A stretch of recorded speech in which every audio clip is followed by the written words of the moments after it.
Untuk Pak Beni,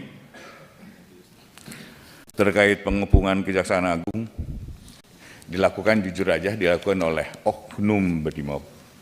Oknum Brimob yang tertangkap oleh kami serahkan ke Mabes Polri dan kami tidak monitor lagi soal itu.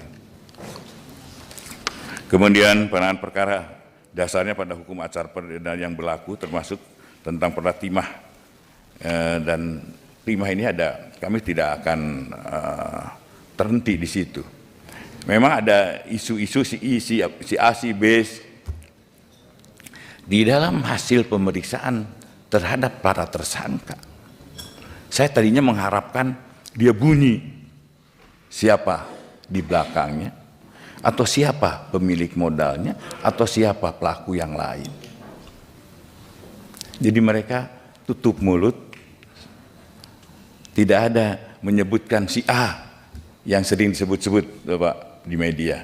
Saya tadinya mengharapkan ada keterbukaan daripada para tersangka atau saksi. Tapi sampai saat ini belum, Pak Ben. Mudah-mudahan nanti sudah ada berita ini di media dibaca supaya tidak takut lagi untuk menyebutkan.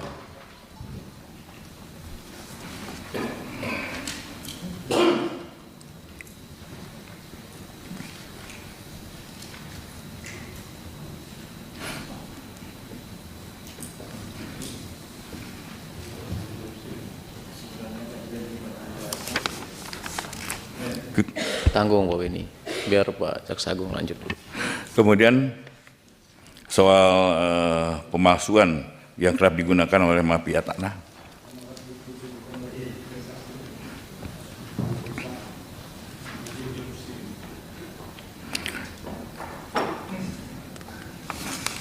Kemudian Ibu Sari nanti biar diterangkan apa, mengapa, dan kenapa kami menentukan Tom Lembong menjadi tersangka. Tidak berdua. Kemudian Pak Hussein terhadap pemalsuan distribusi BBM, nanti Kajati Kaltim saya akan perintahkan untuk ditindaklanjuti. Saya kira itu. Yang lain-lainnya mohon kesempatan. Begini Pak Jaksa Agung, Siap. ini penjelasan dari Jampitsus maupun Jampidum karena jam teknis, karena mungkin nanti kita tidak bahas satu per kasus satu nih, misalnya kayak Tom Lembong dan lain-lain, ini agak lebih teknis lagi. Ini mohon izin anggota, apa mau dibahas sekarang atau nanti kita bikin rapat tertutup atau rapat lagi dalam kesempatan yang lain? Ayo silakan. Pak Ketua, saya mengusulkan kita buat rapat khusus teknis, sebab soal tadi itu kan Pak Jaksa Agung, saya ingin supaya Pak Jaksa Agung ini memberikan trust kepada publik. Oleh sebab itu keterbukaan itu penting.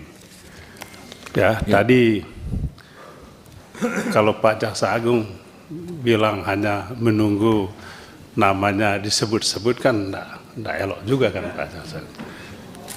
Dan kita semua, saya takut publik kan nonton ini. Kalau penjelasannya namanya tidak disebut dan itu dijadikan alasan untuk tidak diproses kan lucu juga. Ya, nanti. Itu maksudnya. Oleh sebab itu saya mohon Pak Ketua kita buka rapat khusus untuk bahas tuntas soal ini. Terima kasih. Iya. Baik, jadi nanti Pak Jaksa Agung kita akan buat rapat khusus. Betul. Dalam kesempatan yang lain. Silakan.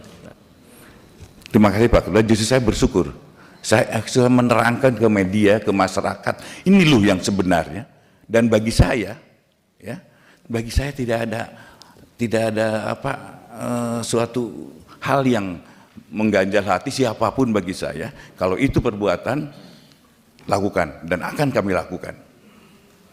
Itu. Baik, cukup ya. Jadi atau ada closing statement yang ingin disampaikan? Sudah. Kami mohon dukungannya aja Pak. Kami dukungannya nanti Jampitsus mungkin akan kalau nanti teknis Pak Jampisus akan lebih terbuka soal nanti di dalam RDP-nya terbuka tertutup, monggo pertimbangannya. Tetapi saya akan perintahkan Jampisus untuk membuka selebar-lebarnya. Baik. Pak Ketua izin. Sebentar. Pimpinan. Karena ini kan waktunya sebetulnya sudah habis.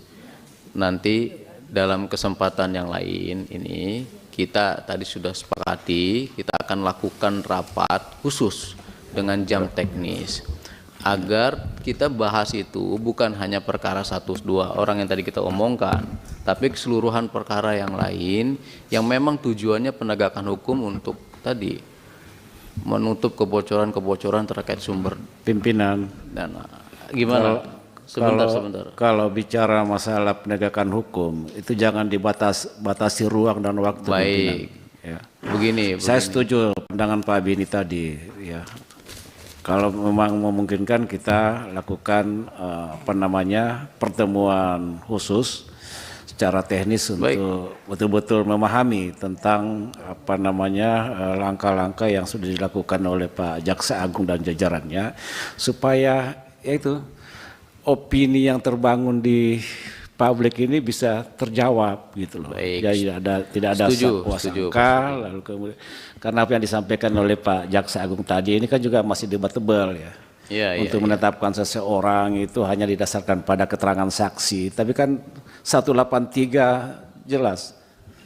Iya, jangan lagi pintu masuk biar. Gini, ya jadi Pak Suding, tadi kita sudah sampaikan, bahkan kita akan lakukan rapat khusus. Nah ini sudah dipastikan karena ini kita tahu lah, kita paham ini di belakang ini kejati-kejati ini. Terima kasih sudah hadir jauh-jauh dari seluruh wilayah.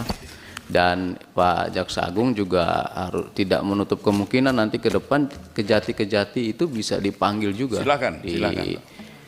Kegiatan di Komisi 3 kalau ada suatu hal yang memang kami anggap penting dalam satu wilayah. Jadi tidak selalu sama Pak Jaksa Agung nanti ke depannya. Kita closing aja. Closing. Baik, silakan. Jangan lama-lama Pak ya, kita sudah selesai. Sebentar aja. Iya, nggak apa kali lah. Sebentar lagi tarik kesimpulan soalnya. Silakan. Iya. Saya membayangkan Pak Jaksa Agung ya, ada Superman ya, Superman, Spiderman, itu The Avengers itu kan kuat-kuat itu, ya, hebat lah gitu. Nah itu seperti kita semua ini, termasuk Pak Jaksa Agung, ya, dalam kekuatan, dalam kekuasaan, dalam kewenangan yang besar, ada tanggung jawab yang besar. Nggak mungkin Superman itu begitu kuatnya itu nongkrong di bawah pohon, ngopi-ngopi, main game, gendut dia nanti. Nah, itulah kita, ya ada tanggung jawab yang besar. Jadi saya istilahkan hanya pohon berbuah yang dilempar orang. Ya, jadi enggak lah. Jadi hanya pohon berbuah yang dilempar orang. Jadi Kejaksaan Agung ini sedang bagus-bagusnya ini. Jadi kalau kena lempar itu istilahnya ya wajar-wajar aja lah, dikritik-kritik ya, dihujat-hujat itu. Kalau nggak ada apa-apanya, nggak berbuah, nggak akan diapa-apakan Pak. Jadi tetap kuat, solid, ya. Laksanakan terus apa yang telah dilakukan. Kalau itu dilaksanakan, diperkirakan itu baik. Nah yang masalah tadi ada, kalau saya masih ingat Pak, Undang-Undang Keterbukaan Informasi Publik, ada pasalnya itu informasi yang dikecualikan, salah satunya adalah penyidikan. Ya, jadi itu mesti dibahas tersendiri nanti. Terima kasih Pak Ketua. Terima kasih. Wah ini beliau mantan Kapolda soalnya. Jadi kita masuk kesimpulan ya. Baik ya, kesimpulan. Silakan Ibu Sari bacakan. Ya, jadi